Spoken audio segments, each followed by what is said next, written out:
আসসালামু আলাইকুম। আপনাকে একটা গুরুত্বপূর্ণ জিনিস দেখাই।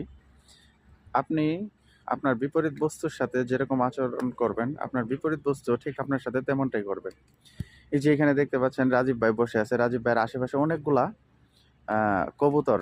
তাদের কোনো ভয় নাই। তারা নির্ভয়ে কাছে আসতেছে তারা এবং তাদের মতো তারা চলাচল করতেছে। আমরা আমাদের মতো বসে আছি। কিন্তু এই দৃশ্যটা সাধারণত বাংলাদেশে সম্ভব না। কোনো পশু পাখি বাংলাদেশের কোনো মানুষের কাছে ভিড়তে চায় না। এর পিছনে কারণ হচ্ছে আমরা খুবই হিংস্র একটা জাতি। আমরা সবসময় পশুদেরকে আক্রমণ করি, পাখিদেরকে আক্রমণ করি এবং অন্যান্য যে আমাদের বিপরীত বস্তু আছে তাদের সাথে আমরা সবসময় খুবই একটা বাজে একটা আচরণ করি।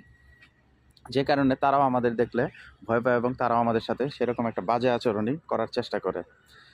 এটাই হচ্ছে আসলে পৃথিবীতে আপনার সবকিছু ডিপেন্ড করে মানসিকতার উপর। আপনি কোন মানসিকতার লোক বা আপনি কেমন মানসিকতা নিয়ে চলবেন সেই মানসিকতার উপর বেস করে আপনার যে আশেপাশের জিনিসগুলো আছে বা আশেপাশে যে প্রাকৃতিক বলেন, মানুষ বলেন বা গাছপালা, তারা আপনার সাথে সেরকম মানসিকভাবেই আচরণ করবে। এই যে আমিও এখানে দাঁড়িয়ে আছি, দেখেন কোনো কবুতরের কোনো ভয় নাই, কোনো তাদের ভিতরে কোনো টেনশন নাই, তারা নির্দ্বিধায় আসতেছে এবং তারা তাদের মতো চলাচল করতে, যেটা বাংলাদেশে আসলে অসম্ভব।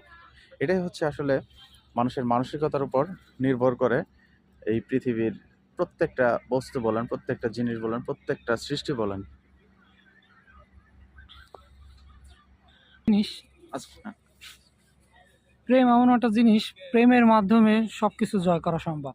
স্রষ্টা এই প্রেম দিয়ে পৃথিবী সৃষ্টি করছে, সমস্ত কিছুই প্রেমের মাধ্যমে সৃষ্টি। তা আমি একটা কথাই মনে করি যে প্রেম যদি থাকে তাহলে সমস্ত কিছু জয় করা সম্ভব। আর জীবের যে জন দয়া করে সেই জনে ঈশ্বর, অর্থাৎ জীবের প্রতি দয়াশীল হইতে বলছে স্রষ্টা। তাই আমি মনে করি যে সবাই জীবের প্রতি দয়াশীল হন, জীবকে ভালোবাসুন, নিজেকে চেনা যাবে খুব সহজেই। ধন্যবাদ, সবাই ভালো থাকেন, সুস্থ থাকেন। এবং জীবের প্রতি দয়া এবং মায়া দেখান। জীবও আপনার প্রতি দয়া এবং মায়া দেখাবে।